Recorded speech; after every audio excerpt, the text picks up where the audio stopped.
রাজ্য জুড়ে স্বাস্থ্য ব্যবস্থার বেহাল অবস্থার পরিপ্রেক্ষিতে রাজ্যের সর্বত্র সুষ্ঠু স্বাস্থ্য পরিষেবা, রোগ নিরাপত্তার ও স্বাস্থ্য দপ্তরগুলির শূন্য পদে স্থায়ী নিয়োগের দাবিতে এবং বর্ধমান মেডিকেল কলেজের পড়াশোনার সুস্থ পরিবেশ কার্যকারী করার দাবিতে বর্ধমান মেডিকেল কলেজ অ্যান্ড হাসপাতালের সুপারের ও জেলা মুখ্য স্বাস্থ্য আধিকারিকের কাছে ডেপুটেশন প্রদান করা হয়। এদিন খোশবাগান ভলিবল খেলার মাঠ থেকে মিছিল শুরু হয়। মিছিল পূর্ব বর্ধমান জেলা মুখ্য স্বাস্থ্য আধিকারিকের দপ্তরে পৌঁছানোর পর মিছিল থেকে একটা 5 জনের প্রতিনিধি দল ডেপুটেশন পত্র প্রদান করার বর্ধমান মেডিকেল কলেজ অ্যান্ড হাসপাতালের সুপারের দপ্তরে পৌঁছে স্মারকলিপি প্রদান করে।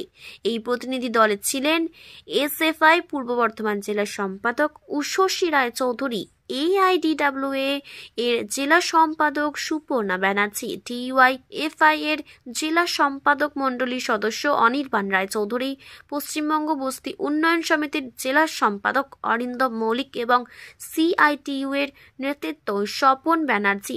অন্যদিকে জেলা মুখ্য স্বাস্থ্য আধিকারিকের দপ্তরে একটি প্রতিনিধি দল স্মারকলিপি প্রদান করে। এই প্রতিনিধি দলের মধ্যে ছিলেন এসএফআই জেলা সভাপতি প্রবীর ভৌমিক, AIDWA এর জেলা সভাপতি মণিমালা দাস, DYFI এর জেলা সম্পাদক মণ্ডলীর সদস্য তন্ময় দত্ত ও CITU নেতা শেখ স্বরূপ। এদিন এই প্রতিনিধি দল হাসপাতাল সুপার ও জেলা মুখ্য স্বাস্থ্য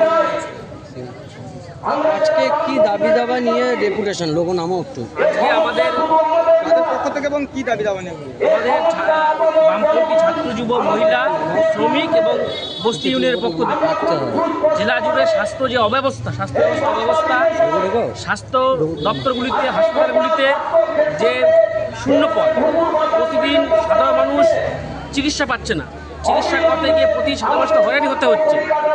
এবং আমাদের যে মেডিকেল কলেজ, সেই মেডিকেল কলেজেও চলছে থ্রেট কালচার, তারই বিরুদ্ধে এবং রাজ্য জুড়ে, দেশ এবং জেলা জুড়ে আমাদের যে স্বাস্থ্য অব্যবস্থা, সেই ব্যবস্থা যাতে পুনরুদ্ধার হয়, সাধারণ মানুষ যাতে সঠিকভাবে চিকিৎসা পায়, তার জন্য আজকে আমরা CM স্যারের কাছে এই ডেপুটেশন দিতে এসেছিলাম 5টা সংগঠনের পক্ষে।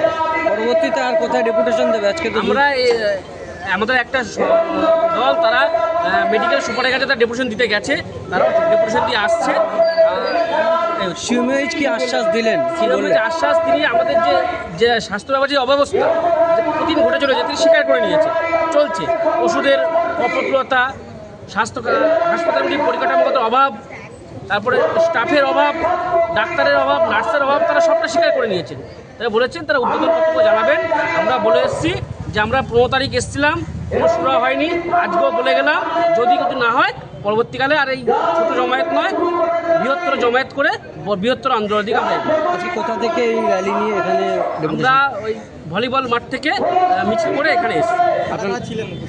আমাদের এখানে উপস্থিত আছেন আমাদের এসএফআই জেলা সম্পাদক উষসী রায়চৌধুরী, DYFI পূর্ব বর্ধমান জেলা সম্পাদক সদস্য কমরেড চন্দন সোম, কমরেড তন্ময় দত্ত, আমাদের যে মহিলা সমিতি সেই সংগঠনের জেলা সম্পাদিকা কমরেড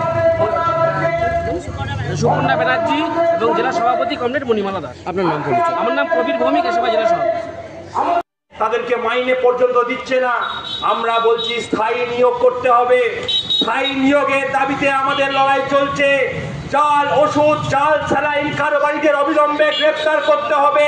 স্বাস্থ্য দপ্তরগুলোতে সুষ্ঠু পরিবেশকে আবার প্রতিষ্ঠিত করতে হবে। আমাদের লড়াই সংগ্রাম চলছে। আমরা আগেও এই দপ্তরে এসেছিলাম, আজকেও এসেছি, আগামী দিনেও আমাদের লড়াই আরো তীব্র হবে। এখানে প্রথমেই বক্তব্য রাখবেন আমাদের জেলা সম্পাদক যুবর জেলা সম্পাদক মণ্ডলীর সদস্য কমরেড চন্দন সোম। কমরেড চন্দন সোমকে আমি কিছু বলার জন্য অনুরোধ করছি। উপস্থিত আমাদের ছাত্র, যুব, মহিলা, ট্রেড ইউনিয়ন এবং বস্তি সংগঠনের নেতৃত্বগণ, কমরেডগণ, যারা আমাদের এখানে বিক্ষোভ সভাতে উপস্থিত হয়েছেন, আমি প্রথমেই DYFI পূর্ব বর্ধমান জেলা কমিটির পক্ষ থেকে অভিনন্দন জানাই। আপনারা ইতিমধ্যেই শুনেছেন আমরা এখানে কেন ডেপুটেশন দিতে এসেছি।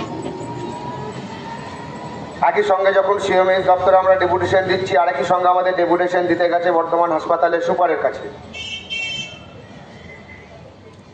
গত 15ই জানুয়ারি এখানে ডেপুটেশন হয়েছিল আর একটা। এই ডেপুটেশনে আমরা এই কথাই বলেছিলাম যে আমাদের রাজ্যে যে স্বাস্থ্য দপ্তর নিয়ে ছিনিমিনি খেলছে আমাদের রাজ্যের সরকার এবং স্বাস্থ্য দপ্তর, এটা অবিলম্বে বন্ধ করতে হবে। আমরা বলেছিলাম যে পশ্চিম মেদিনীপুরের মেডিকেল কলেজের একজন প্রসূতি মা মারা গেলেন জাল ওষুধ এবং জাল স্যালাইন কাণ্ডে। 4 জন অসুস্থ হলেন, এসএসকেএমে 3 জনকে ট্রান্সফার করা হলো। তারপর আসল অপরাধীকে আড়াল করার চেষ্টা হলো স্বাস্থ্য দপ্তরের পক্ষ থেকে এবং রাজ্য সরকারের প্রশাসনের পক্ষ থেকে। যারা প্রতিবাদ করলো, যারা হাসপাতালে মানুষের সাথে কথা বলতে হাসপাতালে ডেপুটেশন দিতে গেল, বিক্ষোভ করতে গেল, ডিওয়াইএফআই পশ্চিমবঙ্গ রাজ্য কমিটির সম্পাদক কমরেড মীনাক্ষী মুখার্জি, কমরেড ধ্রুবজ্যোতি সাহা সহ নেতৃত্বের নামে এফআইআর করা হলো। আসলে আমাদের রাজ্যের স্বাস্থ্য ব্যবস্থা এবং রাজ্য সরকারের যা নিয়ম হয়ে দাঁড়িয়েছে, যারা প্রতিবাদ করছে, যারা প্রতিরোধের জায়গায় যাচ্ছে, সরকারি যে দুর্নীতি, পাহাড় প্রমাণ দুর্নীতি, স্বাস্থ্য ব্যবস্থাটাকে যারা বিক্রি করে দিতে যাচ্ছে, তাদের বিরুদ্ধে যারা বলছে তাদের নামে এফআইআর করা হচ্ছে। আর যারা মানুষের প্রাথমিক প্রয়োজন, বেঁচে থাকার জন্য যেটা ন্যূনতম প্রয়োজন স্বাস্থ্য ব্যবস্থা, একটু ভালো চিকিৎসা, একটু ভালো ওষুধ, এইগুলো যখন মানুষ ডিমান্ড করছে, যেটা সরকারের দেওয়ার প্রয়োজন, দেওয়ার প্রথম কর্তব্য, সরকার যখন সেটা দিতে পারছে না এবং মানুষ যখন তার বিরুদ্ধে রাস্তায় নামছে, তখন মানুষের বিরুদ্ধে ওরা পুলিশকে লেলিয়ে দিচ্ছে। অন্যদিকে আমরা কি দেখতে পাচ্ছি যে 15 দিন আগে যে ডেপুটেশন হয়েছিল, সেই ডেপুটেশনের পর আমাদের যে দাবিগুলো ছিল যে জাল ওষুধ চক্র বন্ধ করতে